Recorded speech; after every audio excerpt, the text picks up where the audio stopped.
Chers amis, grand Dieu, je ne suis pas parisien pour un sou.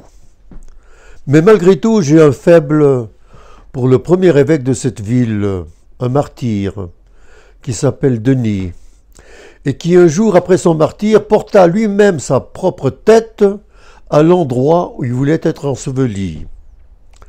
Cette ville est bien connue en France aujourd'hui, et pas seulement des Français.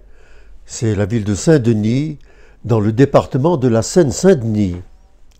Alors, ne nous étonnons pas si les rois de France, par la suite, ont choisi ce lieu pour leur sépulture, bien sûr. Mais aujourd'hui, quand vous allez à Saint-Denis, et surtout dans ce département-là, eh bien, vous rencontrez une population fort bigarrée, qui n'a pas grande similitude avec celle que pouvait rencontrer Louis XIV.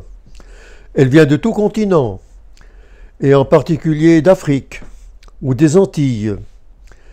Et lorsque vous assistez à la messe, même à une messe radiodiffusée ou diffusée par le Jour du Seigneur, alors vous vous demandez où vous êtes, dans une ambiance extraordinaire de joie, de jubilation, de danse, etc. Eh oui, les temps ont bien changé, et les chrétiens aussi. Mais selon l'évêque de cet endroit, qui lui n'est pas un bigarré, il semblerait que ce diocèse est très intéressant, parce qu'on y trouve finalement les premières révélations d'une nouvelle chrétienté en France, très vivante, très animée, et qui nous sort de la déprime générale. Des communautés vivantes qui se créent ici et là, et qui sont pleines de promesses pour un avenir.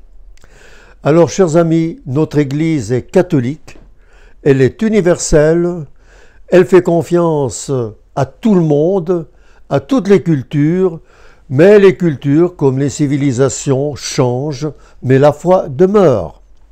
Restons ainsi. Au revoir.